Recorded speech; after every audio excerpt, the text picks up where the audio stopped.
રાજકોટના જંગલેશ્વર વિસ્તારમાં થયેલા ડિમોલેશન પાછળ કરોડો રૂપિયાના ખર્ચના મુદ્દે સ્થાનિક રહીશોમાં ભારે રોષ જોવા મળી રહ્યો છે। જ્યાં ડિમોલેશન દરમિયાન થયેલા ખર્ચના બિલને લઈને લોકોના સવાલ ઊભા થયા તેમજ ખર્ચમાં ગેરરીતિ થઈ હોવાની આશંકા પણ વ્યક્ત કરવામાં આવી। જ્યાં સ્થાનિક રહીશોએ આક્ષેપ કર્યા છે કે ડિમોલેશનના ખર્ચના નામે અધિકારીઓએ માત્ર ખાધું નથી પરંતુ જમી ગયા છે।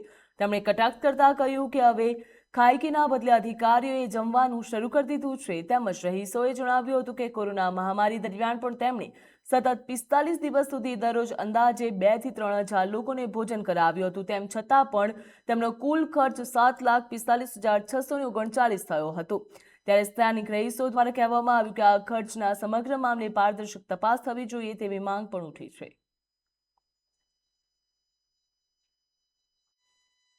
કૌભાંડ થયું છે એમાં મને તો એવું લાગે છે જે મોદી સાહેબ કહે છે કે હું ખાતો નથી, ખાવા દેતો નથી, બરાબર, પણ આ અધિકારીઓએ કાંઈ ખાધું નથી, આ સીધું જમી ગયા, ખાવાને બદલે જમવાનું ચાલુ કરી દીધું।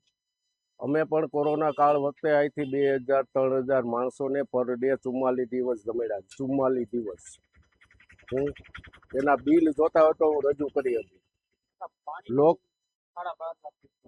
હવે અમારે 44 દિવસ 3,250 થી 3,000 માણસને જમાડવાનું બિલ 7 લાખનું છે, 7,45,639 રૂપિયા। એ લોકો આ મિજબાની કરવા કદાચ ડિમોલેશન કર્યું હોય તો કોને ખબર, લાગતું તો નથી।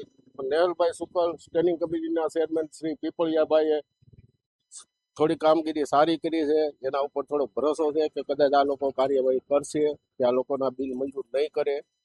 અમને તો અત્યારે અચરજ જ લાગે છે એકદમ, કેમ કે તમે 2 દિવસથી આ બધું જોતા જ હશો, રોજ નવું આવે છે। 27 લાખનું જમણવાર, પછી આ 12 લાખનું પાણી, 6 લાખના મંડપના ખર્ચા, તો અમે ચકરી ખાઈ ગયા છે। કેમ કે આ જ્યારે આ ડિમોલેશનનો ટાઈમ હાલતો હતો ને ત્યારે અઢળક સેવાભાવી સંસ્થાઓ સેવા માટે આપવા માટે આવી હતી। જેમ કે હરિસિંહ કરીને છે ગુરુદ્વારવાળા, એની 4500 ખાલી પાણીની બોટલ આવી હતી અને 3000 કીટ જમવા માટેની આવી હતી। ત્યાર પછી SS કરીને ગ્રુપ હતું ભાવનગરનું, એની છોટા હતી ને એક ખટારો ખાલી કીટ આવી હતી।